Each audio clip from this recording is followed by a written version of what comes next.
चाहता हूं कि बिना बलिदान भगवे का कोई अरमान ना होता। आपने जिस दुपट्टे से हमारा स्वागत किया उसी के नाम 4 पंक्ति पढ़ता हूं।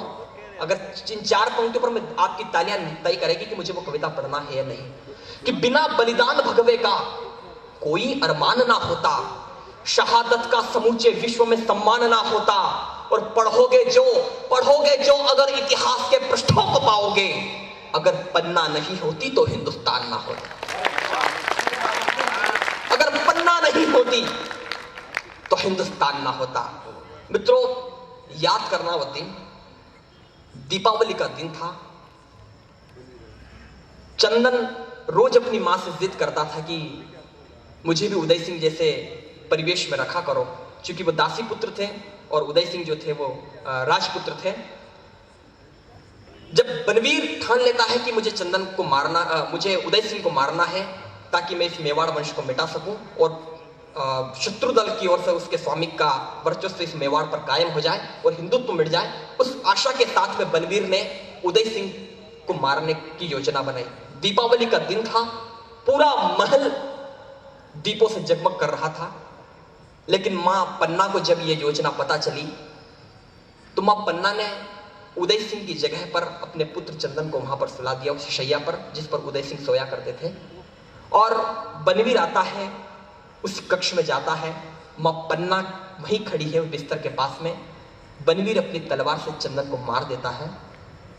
तब तक मां पन्ना की मजबूरी थी कि उसे रोना नहीं है। मां पन्ना उदय सिंह को सुरक्षित जगह पर पहुंचा देती है। भूमिका इतनी सी है कि मां पन्ना ने चंदन का अंतिम संस्कार किया होगा और वापस उस कक्ष में आई होगी जहां पर चंदन का प्राणांत हुआ, उस शैया के पास में आई होगी।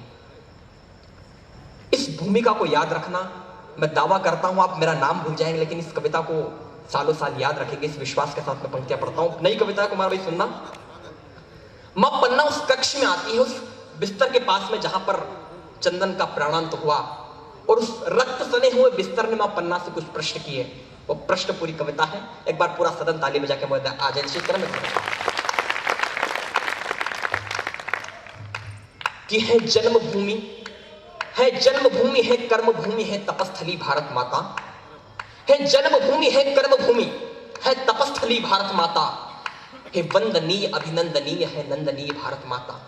तुझ पर ही प्रारंभ हुए मां, तुझ पर ही सब अंत हुए। तब चरणों में शीश चढ़ाकर कई दधीची संत हुए। लेकिन एक बलिदान अलग जो बिना युद्ध के हुआ यहां, स्वेच्छा से स्वामी भक्ति थी, बिना क्रुद्ध हुआ यहां। 2 पंक्ति में मुझे बताना कितना स्वीकार कर रहे हैं आप इस कविता को, कि स्वेच्छा से स्वामी भक्ति थी, बिना क्रुद्ध हुआ यहां। बिना रुदन माता पन्ना ने, बिना रुदन माता पन्ना ने त्याग विश्व में बढ़ा किया। मेवाड़ वंश की रक्षा हेतु अपना चंदन चढ़ा दिया।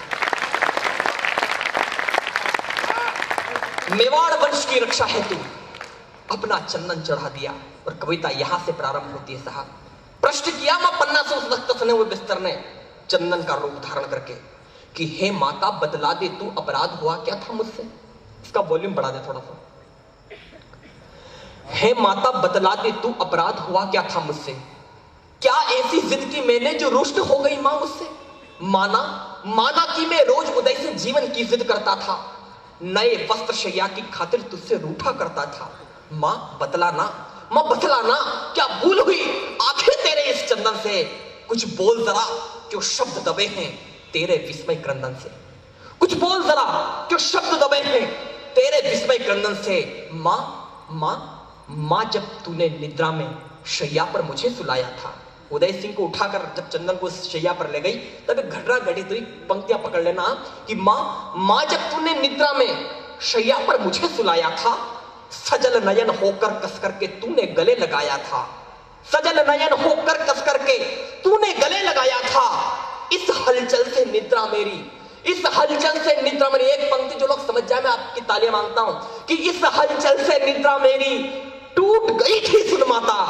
मां की गोदी में हूं सोचा मैं पुनः सो गया था माता। मां की गोदी में हूं सोचा मैं पुनः सो गया था माता। और जब शमशीर चलाई उसने मेरी कोमल बाहों पर। शिकायत करता है चंदन, एक मां होने के नाते मां पन्ना धाई ने गलत किया, लेकिन एक दासी होने के नाते मां पन्ना धाई का बलिदान जो है इतिहास में आज भी गाया जाता है। चंदन शिकायत करता है कि जब शमशीर चलाई उसने मेरी कोमल बाहों पर, जब शमशीर चलाई उसने मेरी कोमल बाहों पर, जरा दया ना आई निष्ठुर तुझको मेरी आंखों पर। मुझे पता है, एक बात उसको अच्छे से पता थी कि मुझे पता है जब शमशीर चलाई उसने मेरी कोमल बाहों पर, जरा दया ना आई निष्ठुर तुझको मेरी आंखों पर। मुझे पता है काल चक्र ने जब मुझको लपका होगा। माता बहने बैठी, एक बात कहना चाहता हूं आपके बीच में, एक दर्द बढ़ाना चाहता हूं, अगर महसूस हो तो मुझे सूचित करना कि मुझे पता है काल चक्र ने जब मुझको लपका होगा, मुझे पता है काल चक्र ने जब मुझको लपका होगा, सूखे आंसू के संग स्तन से दूध तेरा टपका होगा। आंसू के संग मेरे स्तन से दूध तेरा टपका होगा।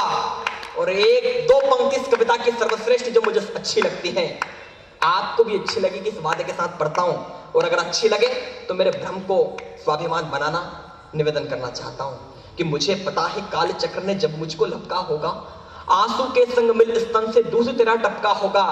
और दीपदान पर पुत्रदान, दिवाली का दिन था साहब, दीपदान पर पुत्रदान, ये तथ्य कहां होता माता, कौशल्या को राम मिले कोई पुत्र कहां खोता माता। कौशल्या को राम मिले कोई पुत्र कहां खोता माता। इतना सुनकर के पन्ना ने, इतना सुनकर मां पन्ना ने मौन त्याग कुछ यूं बोला, एक नारी का अश्रु के संग रुधिर शिराओं का खोला। बोली अपराधी हूं चंदन तेरी। क्या कहा होगा उस मां ने अपने बेटे से जो इस दुनिया में नहीं है। महसूस करना, उस जगह लेना, एक मिनट के लिए उस परिस्थिति की कल्पना करना कि मौन त्याग कर पन्ना ने कुछ मौन त्याग कर यूं बोला, एक नारी का अश्रु के संग रुधिर शिराओं का खोला। बोली चंदन हूं अपराधी तेरी, चंदन हूं अपराधी तेरी, माफ मुझे तो कर देना, और जब भी मिले स्वर्गलोक में जी भरकर तू लड़ लेना। जब भी मिले स्वर्गलोक में जी भरकर तू लड़ लेना। और कहा साहब कि चंदन इस दुनिया से चला गया, लेकिन मैं कहना चाहता हूं, राहुल शर्मा कहना चाहता है, कवि कहना चाहता है कि चंदन आपके बीच में कहीं ना कहीं विचरण कर रहा होगा। महसूस करना, कहना चाहता हूं कि हे चंदन, क्या कहा होगा उस मां ने अपनी, कि मौन त्याग कर पन्ना ने कुछ यूं बोला, एक नारी का अश्रु के संग रुधिर शिराओं का खोला।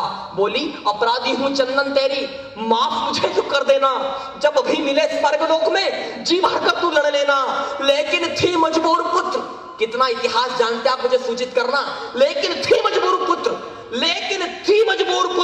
मेरा यह दान जरूरी था, मेवाड़ वंश की रक्षा को तेरा बलिदान जरूरी था। मेवाड़ वंश की रक्षा को तेरा बलिदान जरूरी था। और कहा कि चंदन चला गया इस दुनिया से। मैं बताना चाहता हूं चंदन यही कहे हैं कि है चंदन तू मरा नहीं, है चंदन तू मरा नहीं, जिंदा इस कणकण में है चंदन तू मरा नहीं, तू जिंदा इस कणकण में है। केसरिया बाना ओढ़े हल्दी घाटी के रण में है, चेतक की टापों में जिंदा रुधिर रूप सरिता में है। सब देशभक्त जिह्वा पर जिंदा गीत छंद कविता में है। तू मीरा के भजनों में जिंदा, तू मीरा के भजनों में जिंदा, हाड़ी के शीश दान में है, तू मुगलों के भय में जिंदा, राणा के स्वाभिमान में है। तू मुगलों के भय में जिंदा, राणा के स्वाभिमान में है। तो है चंदन तू हर भगवा वस्तु में जिंदा, तू हर भगवा वस्तु में जिंदा, माता पन्ना में जिंदा है, और मेवाड़ वंश के कोटिसुर झाला मन्ना में जिंदा है। मेवाड़ वंश के कोटिसुर झाला मन्ना में जिंदा। हर दो पंक्ति पर एक एक व्यक्ति की तालियों का अभिषेक देखना चाहता हूं इस कविता पर। एक जितने लोगों तक मेरी शब्द पहुंचे हैं, जितने लोगों को मेरी कविता ये अच्छी लगी, दो पंक्ति पर मुझे विदा करना कि हे चंदन तू सदा रहेगा, है चंदन तू सदा रहेगा विश्व वंदे इतिहासों में, और तेरा ही जय घोष रहेगा भारत मां की सांसों में। तेरा ही जय घोष रहेगा भारत मां की सांसों में। बहुत बहुत धन्यवाद, बहुत बहुत आभार। जय भारत, जय हिंद।